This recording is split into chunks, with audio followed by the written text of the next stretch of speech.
Merhabalar. En son videomu bitirirken kim bilir ne zaman video atarım gibi bir şey söylemişim. Biraz haklıymışım.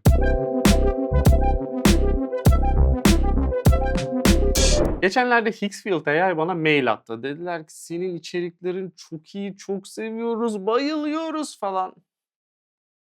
Dedim ki sağ ol. Sonra onlar dedi ki Hixfield AI olarak sinema stüdyo diye bir şeyimiz var. Onunla ilgili video çekebilir misin? Ben dedim ki seve seve. Seve seve dedim. Mailde böyle söyledim. Ve denedim. Ama denerken de tabii ki böyle kısa bir video hazırladım ki hani tüm sistemini anlayayım, öğreneyim ve size aktarırken daha iyi aktarayım. Önce o kısa videoyu izleyeceğiz. Ondan sonra sinema stüdyoda neler yapılıyor ben size biraz onlardan bahsedeceğim böyle YouTuber olarak.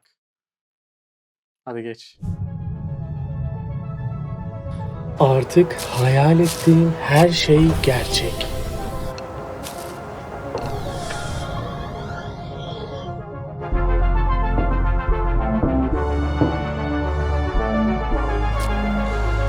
Uzayda bir unicorn tırıs gidebilir ama fizik kanunlarını hiçe sayabilirim.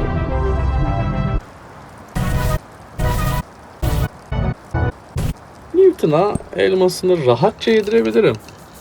Ya da yeni fizik kanunları üretebilirim. Ve bunu istediğim markanın reklamına bile dönüştürebilirim. Ups. Size şimdi yaptığım şeyleri göstereceğim. Hadi hemen ekran kaydına başlıyorum. Önce tahmin edersiniz ki hixfield.ai web sitesine giriyoruz. Ama buna başlamadan önce ne yapıyoruz? Videoyu beğeniyoruz, yorum yapıyoruz, takip ediyoruz. Bunu söylemeyince çünkü yapmıyormuşsunuz. O yüzden deneyelim. Devam ediyorum. Hixfield'ın web sitesine giriyorsunuz. Sağ üstte login olacaktır. Ben tabii giriş yaptığım için öyle bir şey yok. Üstte fazlasıyla çok fazla model ve tool var. Alt menülere baktığınızda zaten hepsini görebileceksiniz. Bu konuda tabii ki alternatif web siteleri de kullanıyorum. Sanki bu biraz daha o konuda iyi. Genel olarak sinemacıları düşünerek biraz farklı şeyler eklemişler. Mesela sinema stüdyo kısmı. Burası gerçekten ilgi çekici. Burada sinema stüdyoyu nasıl kullandım? Hemen ona geçiyorum. Şimdi sinema stüdyoda gerçekten ilginç denemeler yapabiliyorsunuz. Hemen bir örneğini göstereyim. Mesela görsel kısmına geldim ve görselimi ilettim. Şimdi burada yapabileceğimiz şeyler şunlar. Öncelikle buradan kamerasını, lensini, focal length'ini ve yeni gelmiş bu bende yoktu. Diyaframını ayarlayabiliyorsunuz. Bu görsel değil de farklı bir görsel kullanacağım. Ne olsun? Kamera ne kullanalım? Kaç yüz bin dolarlık bir şey kullanalım? Arri Alexa 35 olsun. IMAX olsun ya. IMAX var abi. Sonra burada lavabo makro kullanalım. Orada 8 mm. f1.4 kullanamayız. Bu 11 normal diyafram ama olsun. f1.4 kullanacağım. Görseli atıyorum. Hiçbir şey yapmıyorum. Bak sadece bunları seçtim. Generate.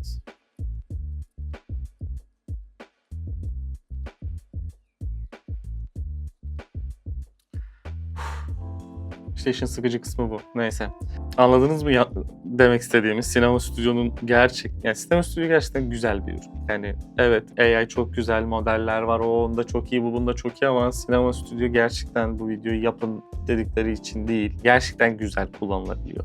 Şu görseli, şu güzel... Abi ya bunu keşke ben filmi böyle yapardım. Olsun, dert etmiyoruz. Dert etmiyoruz. Kötü olmayan bir filmimiz var, ortalama. Burada başka neler yapılabilir? Şimdi bunu siliyorum, bu shot'ı kullanacağım. Farklı pluginlerim devreye giriyor. Şimdi bu shot'ı buraya sürükledim. Artık başka bir şey istiyorum. Mesela ne olsun? O çok da lens gelmiş ha. Arri Signature Prime olsun. Arri Alexa olsun. 50 mm yine 1.4. Ben 1.4 seviyorum. Bekleyelim.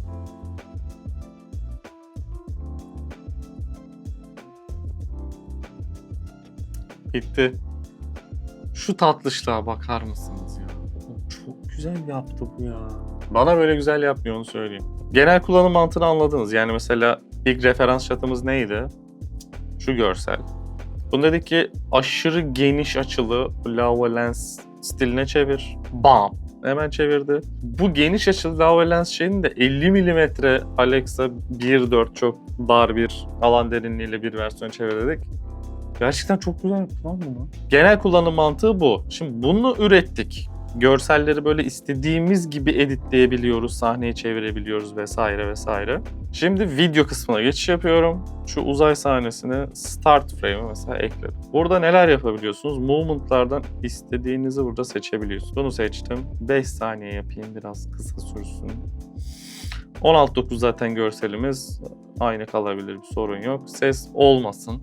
Bak nasıl düştü. Ses biraz bütçe ekliyor, onu söyleyeyim. Sesi de düşürdüm. Bir tane üret yeterli. Generate. Bu sefer biraz sıkılacağım çünkü video biraz uzun sürüyor. Artık bunu hızlandıramam. Bunu keseceğim. Nasıl hızlı geçti. Hemen izliyoruz.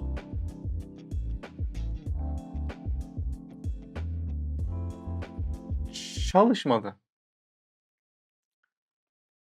Bazen çalışmıyor. İlk üretimlerimden birine geçiyorum. Önce bu sistemi denemek için yapmıştım.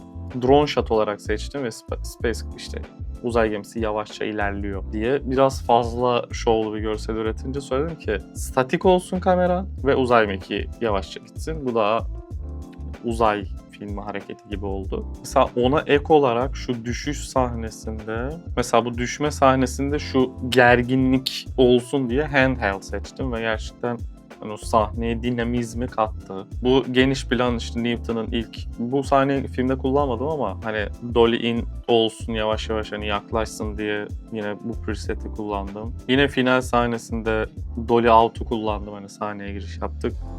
Finalde çıkış yapıyoruz stili falan.